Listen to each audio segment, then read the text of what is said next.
Hi everyone, welcome to the channel of Political Science Tutorials.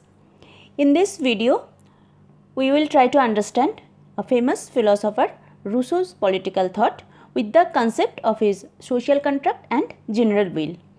Please subscribe to the channel and press the bell icon for the notification of next videos. In the history of modern political thought, social contract theory has an important significance. This was mainly to deny or reject the divine theory of the origin of the state. Three thinkers are considered in this regard influential. One of them is French philosopher Rousseau. Other two are English philosopher Thomas Hobbes and John Locke. In separate videos, it has been uploaded regarding these two thinkers' social contract theory. You may watch those for further reference. Rousseau was born in the year 1712 in Geneva. He moved to Paris in the year 1742. He became famous as a French philosopher, but he always declared himself as a citizen of Geneva. To understand Rousseau's theory of social contract, we have to consider his famous essays and the central theme of these essays, and books, Discourses of the Political Economy and the book Social Contract. In this slide, it is mentioned the name of essays and book with the year of publication.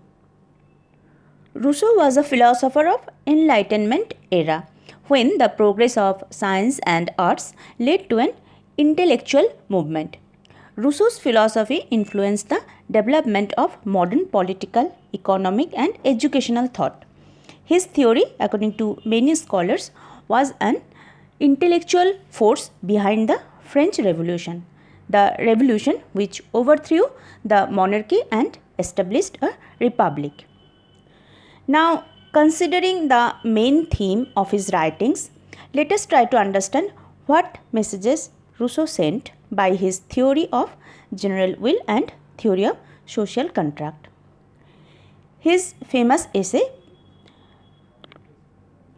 A Discourse on the Science and Arts, published in the year 1750. This essay was written for an essay competition and he secured the first position. Only after the publication of this essay he became famous. The main theme of this essay was the advancement of science and arts caused the corruption of virtue and morality. It was the first expression of his influential view about nature versus society.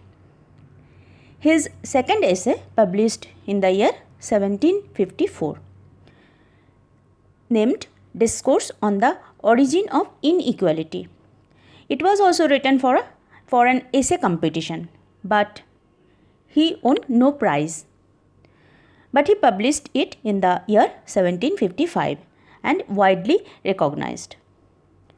The main theme of this essay was how the complex process of history created inequality among men. He starts his discussion with the conception of a human in state of nature. We know two famous thinkers, Hobbes and Locke, also described the state of nature, but Rousseau defined state of nature in his own way. His state of nature initially was peaceful, not like Hobbes's view of state of nature, where all war was always all against all. It was quite like Locke's description of state of nature. But in complex historical process, a state of warlike situation arised.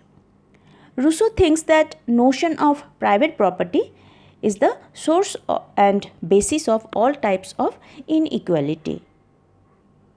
How Rousseau described state of nature? According to him, prior to civilization and socialization, people were uncorrupted in the state of nature. In his view, natural man was isolated, timid, peaceful, mute, and without the foresight to worry about what the future will bring. In other words, as they were simple, they were not worried about their future. and were restrained from deceitful, cunning, and complex activities. But they have reason which was not developed in the state of nature. The civil society in which we are living today is the transition through a complex historical process. The men with reason developed their reason when circumstances arise to trigger the use of reason. According to Rousseau, in the complex historical process, society get divided in classes. Division of labor introduced, notion of private property became prominent, and these processes created conflict and ultimately state of war situation arises. Here one thing should be noted that according to Rousseau, to get rid of this state of war situation, the people who have most to lose, they call for the contract for the protection for all.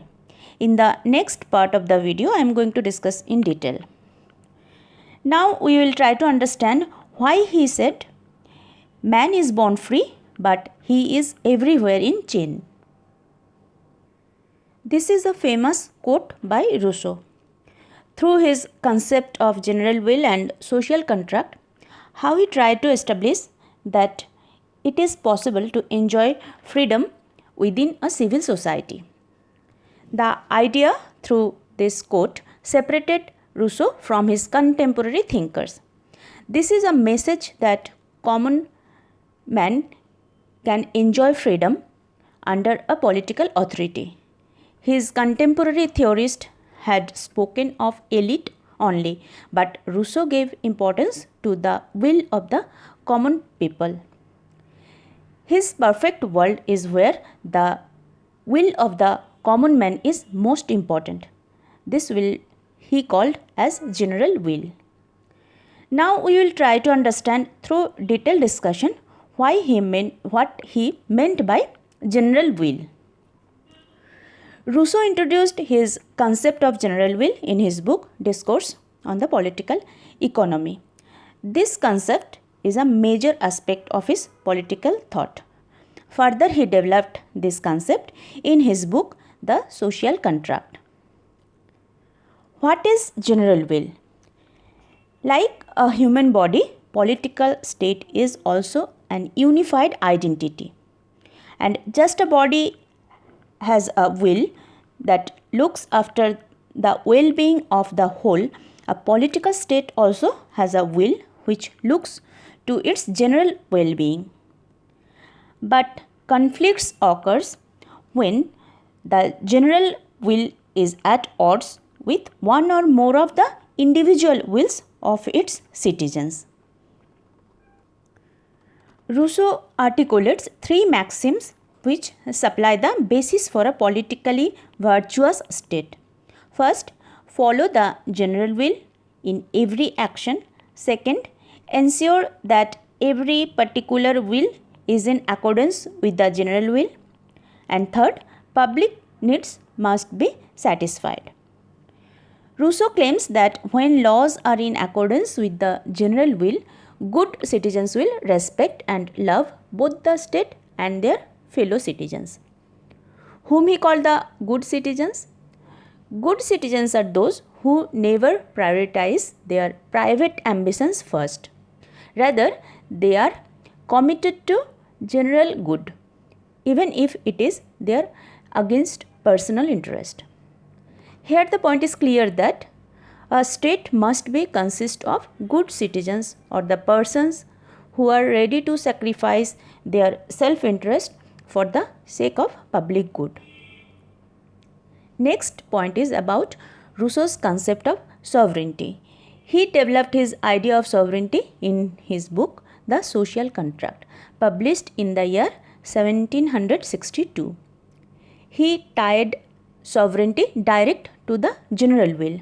The will of sovereignty is general will, but here some clarification needed. According to Rousseau, having power does not mean the authority is legitimate. It may be possible that sovereign acquired power illegally, and that sovereign's will or law cannot be a general will. real or true sovereign will always be directed at the public good, and true sovereign will is only can be called general will. In the previous part of this video, it has been already discussed that the initiative of social contract was from the wealthy section of society. So it was flawed and fraudulous for people. Wealthy section by their tricks created modern state where they are maintaining the inequality and common people are restrained to enjoy their liberty. In Rousseau's own conception, this contract should be renewed because men abandoned state of nature to enjoy liberty under a sovereignty. They will be completely dependent on sovereign and not on their co-citizens. Under a political authority, individual can both preserve themselves and remain free. In the last chapter of his book, The Social Contract, Rousseau asks what is to be done. He himself answers a new and more equitable social contract was needed. In conclusion, we can say that Rousseau wrote, the greatest good is not authority but liberty. This means he was a proponent of individual liberty. If sovereign fails to promote liberty, that is not a real sovereign. The art of politics consists of making each citizen extremely dependent upon the police in order to free him from dependence upon each citizen. Some thinkers conclude that his concept of general will may lead to despotism or totalitarianism. But the supporter of Rousseau said it is just opposite. Rousseau's intent, the surrender of the rights, is only apparent in the end.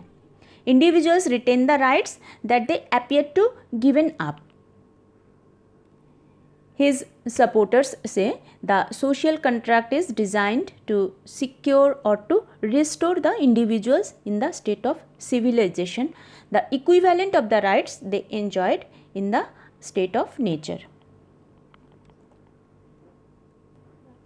Hope the discussed points about Rousseau's political philosophy is clear to you. We'll come back with next video with another important topic. Take care.